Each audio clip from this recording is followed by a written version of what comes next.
Bonsoir à tous et à toutes. Donc ce vendredi 27 mai 2022, prière, louange et témoignage. Prière, louange, témoignage à Orléans où je réside.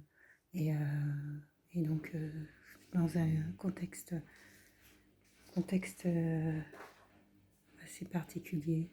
Je crois qu'il ne faille pas ce type d'événement pour faire la prière. Mais bon, ça permet d'avoir une unité dans la prière et dans les pensées. Et là, en l'occurrence, ça portera sur les récents événements, sur notamment le port d'armes à feu aux États-Unis. Et je dirais même plus globalement le système américain, la sécurité et toute son ambivalence. Et je souhaitais vous faire écouter cette chanson Street Gospel. Allez, écoutons donc. C'est parti. Je vais augmenter un peu le son. C'est parti.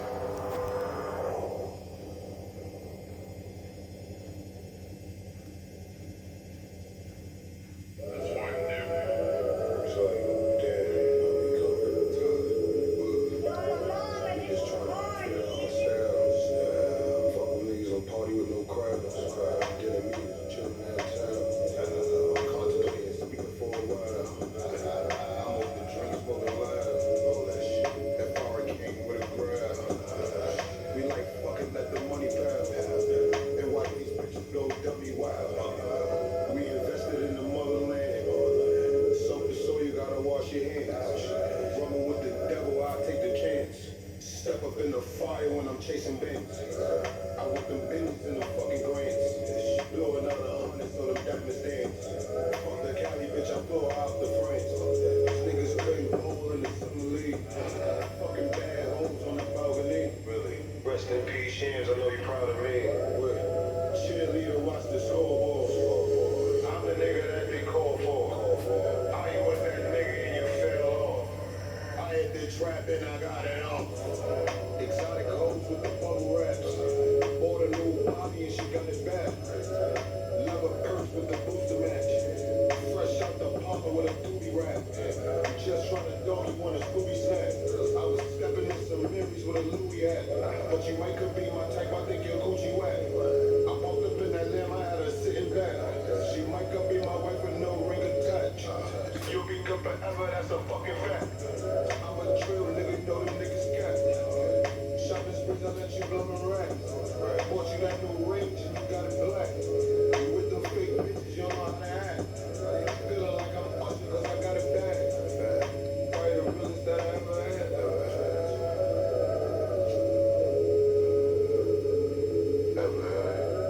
Cheerleader, watch the scoreboard. I'm the nigga that they call for. I was that nigga and you fell off. I hit the trap and I got it off.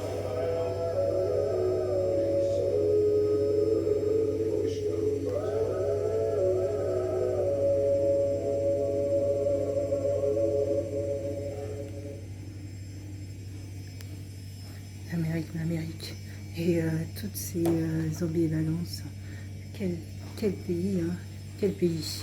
C'est même pas un pays, c'est une multitude d'États qui ont fédéré, qui se sont mis en fédération. Et autour de cette idée finalement de constituer une société civile qui serait plus protecteur et qui pourrait assurer en tout cas assurer que les individus puissent vivre dans des conditions non seulement convenables, mais en plus de sécurité. Et toute l'ambivalence des États-Unis, c'est que derrière cette volonté de clairement affichée et qui s'inspire énormément des idées ou des pensées de Montesquieu, ils vont faire le contraire. Ils vont avoir un fonctionnement à l'opposé de la pensée même qu'il souhaitait. Et, euh, et ça va donner dans un des articles, un des amendements assez emblématiques finalement de cette ambivalence du système américain, deuxième amendement de la Constitution américaine, deuxième amendement.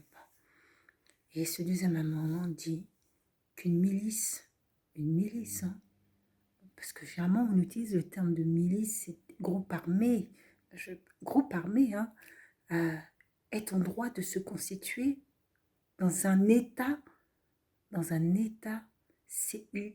libre, une milice. Finalement, les milices sont la garantie d'un État libre déjà dans cet amendement. Ça questionne.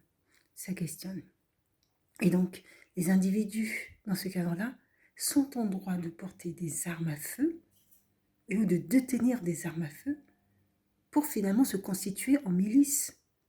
Ce qui veut dire qu'en fait, cet amendement donne l'autorisation à des individus d'assurer eux-mêmes leur propre protection.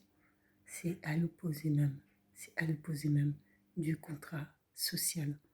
Cet amendement est non seulement risqué sur le plan de la société civile, hein, puisque les individus se constituent, font société autour de l'idée d'abandonner certains aspects de leurs droits, dont celui de se faire justice et celui de porter les armes.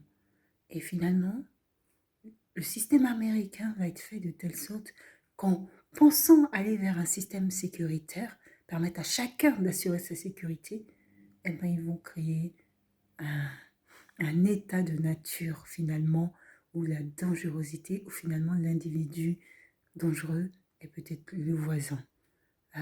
C'est un état de peur permanent,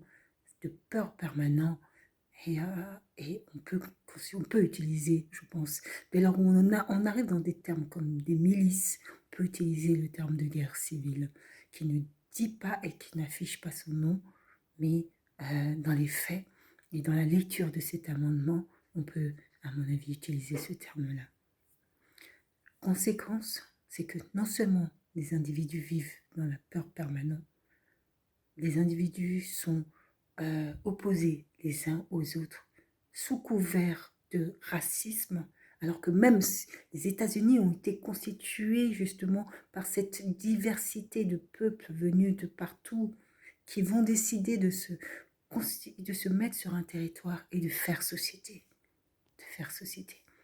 Et aujourd'hui, ce serait le motif affiché, hein, je dis bien affiché, de cette violence par les armes, violence de toutes les formes, hein.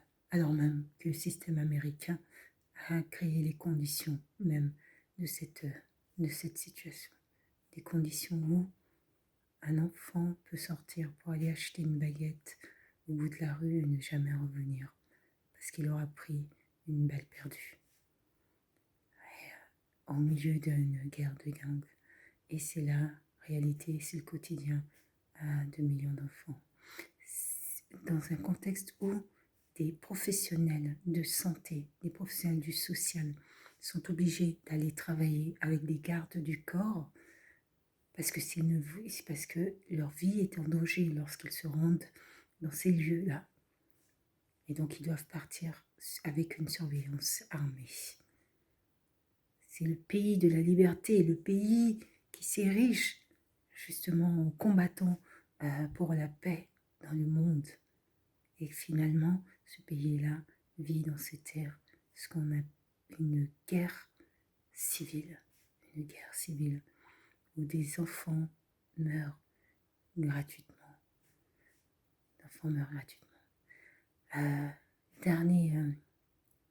Derniers événements négatifs, hein, je précise, hein.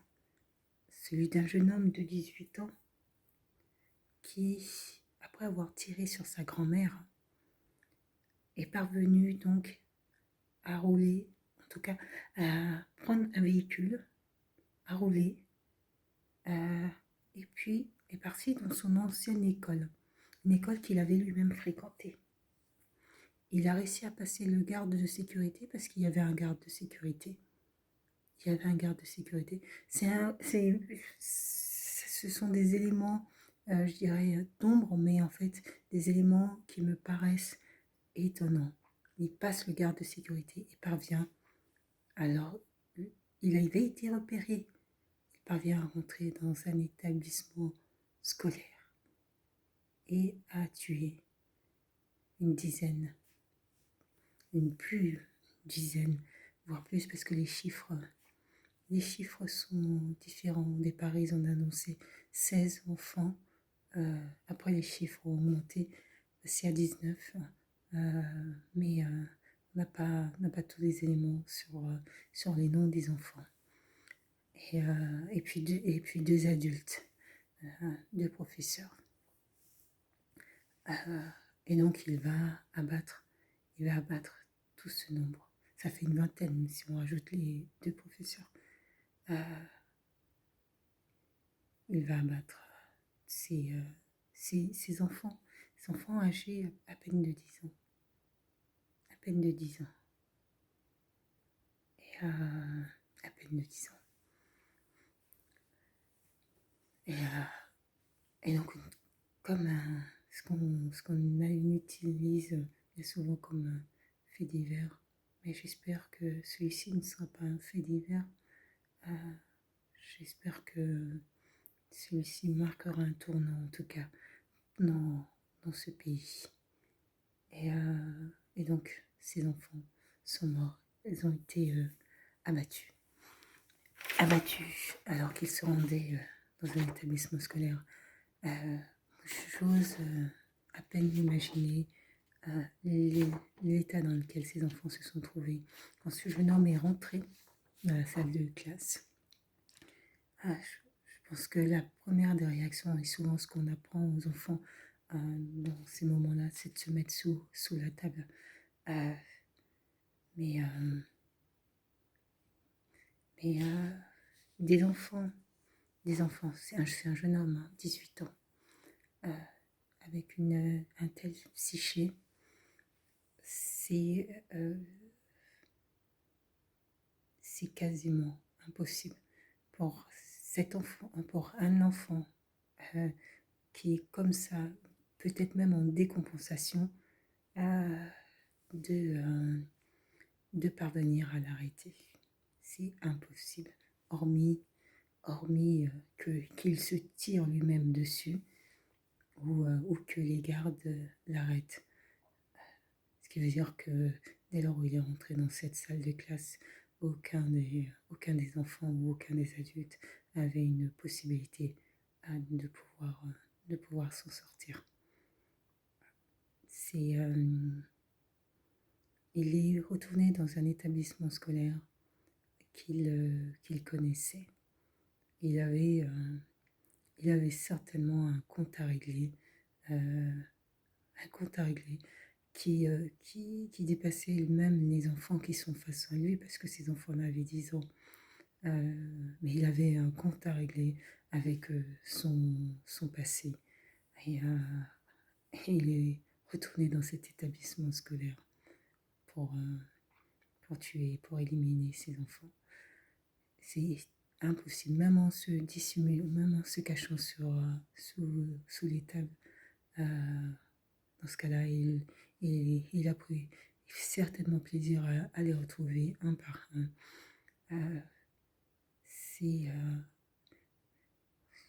J'attends avec impatience d'avoir un peu plus d'éléments d'information sur les conditions dans lesquelles la police est intervenue et pourquoi finalement ils ont pris tant de temps alors qu'on l'a vu rentrer avant d'intervenir et qu'ils parviennent à éliminer autant de vies humaines.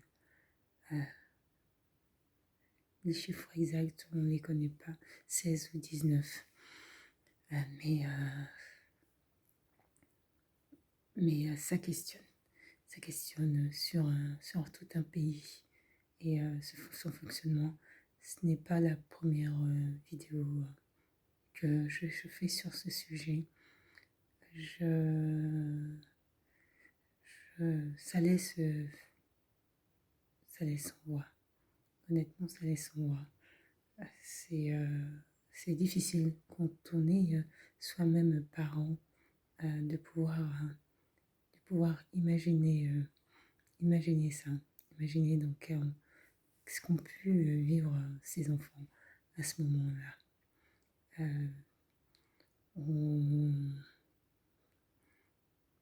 Même la compassion qu'on peut exprimer à l'égard des parents ne sera jamais à la hauteur de la douleur et de la souffrance de ces familles. Je prie, Seigneur mon Dieu, pour que ça soit une révolution, Seigneur mon Dieu, et que aucune de ces vies ne soit vaine. C'est un pays où un enfant de 18 ans, parce que c'est un jeune adulte, hein, mais à peine de 18 ans, je crois que c'est même pas l'âge de la majorité, là-bas, 18 ans,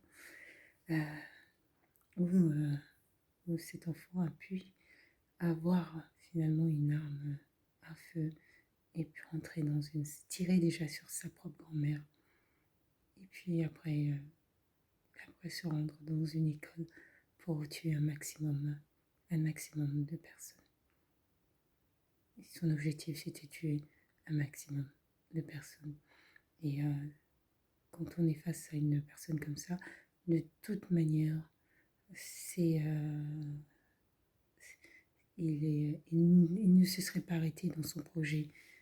À partir du moment où il l'a tué, il l'a pas tué, mais il a tiré sur sa grand-mère, il était déjà, son cerveau avait déjà décompensé.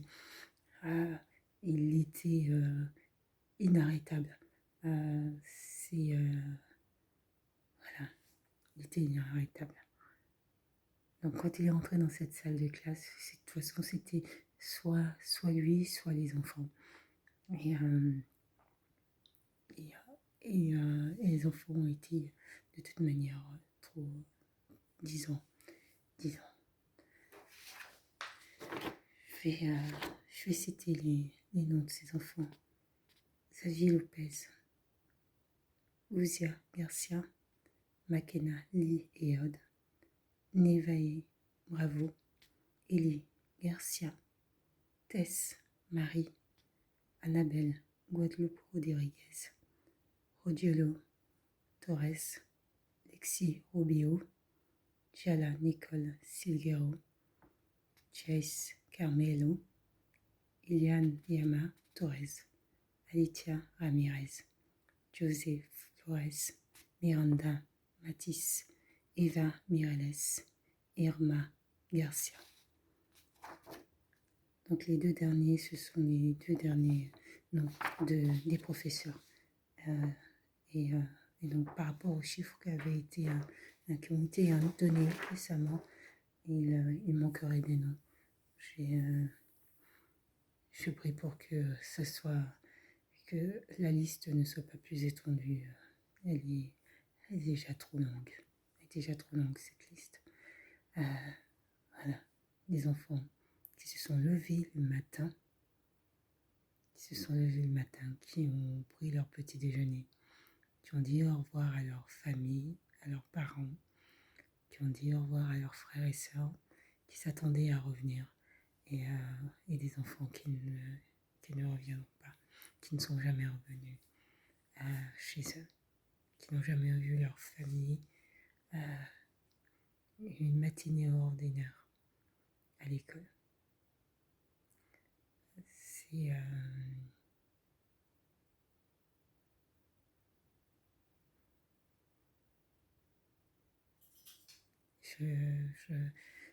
Vivre comme ça dans un état de peur permanent. Tout le monde est armé, et légalement armé. De la police aux simples habitants.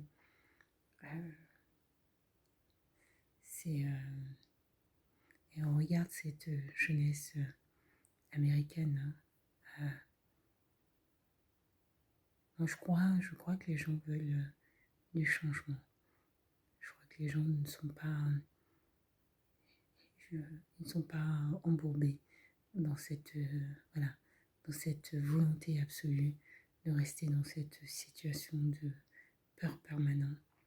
Je crois qu'il faut du changement il faut du changement, il faut du changement dans les mentalités des personnes, il faut du changement dans les vies des personnes. Il faut à un moment donné y aller, oser et élever la voix pour qu'ils puissent avoir ce changement. Qu'ils puissent avoir ce changement. Alors, en 2022, 19 vies humaines sont parties un matin. Sont parties. Bref, je ne sais pas si pour nous, par rapport à l'horaire, pour nous, ça correspond au matin ou l'après-midi, mais ces enfants sont partis à l'école et ils ne sont jamais revenus. Ça, quand on est parent, c'est terrible. C'est terrible. Imaginez la souffrance des familles. C'est terrible. Et je lisais certains messages laissés par des membres de la famille. Et dont un où une jeune fille, en évoquant sa sœur, dit que pour elle, elle n'est pas morte, elle est une survivante.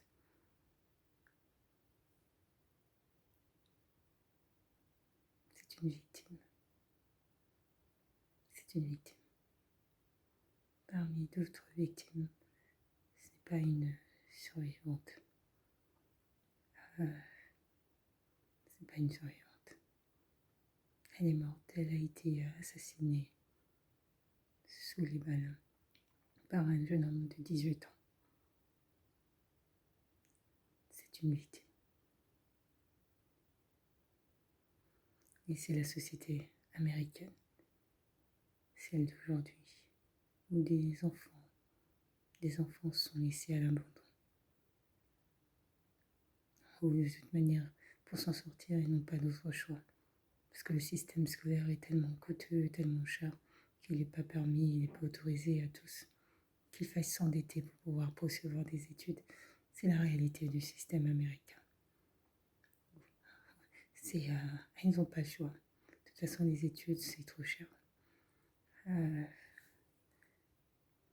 Comment un pays, une telle puissance, finalement, a-t-elle parvenu à un tel niveau de paradoxe sur le fonctionnement et à de telles disparités entre les riches et les pauvres. De telles disparités.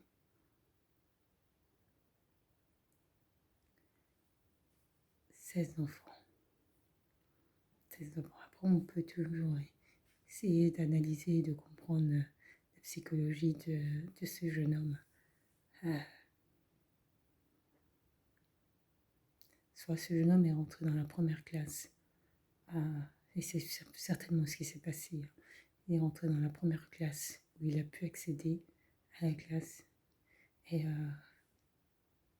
donc il a tiré pour tuer un maximum de personnes. L'identité ou la personnalité de ses enfants lui importait peu. C'est l'école qu'il a fréquentée auparavant. Il est venu pour régler des comptes. L'identité de ses enfants, c'est même pas. Finalement, il règle des comptes avec son passé en éliminant ce qui a été à l'origine de sa souffrance. En tout cas, qui a fait partie d'un des éléments de sa propre souffrance. Et ces enfants se sont retrouvés là,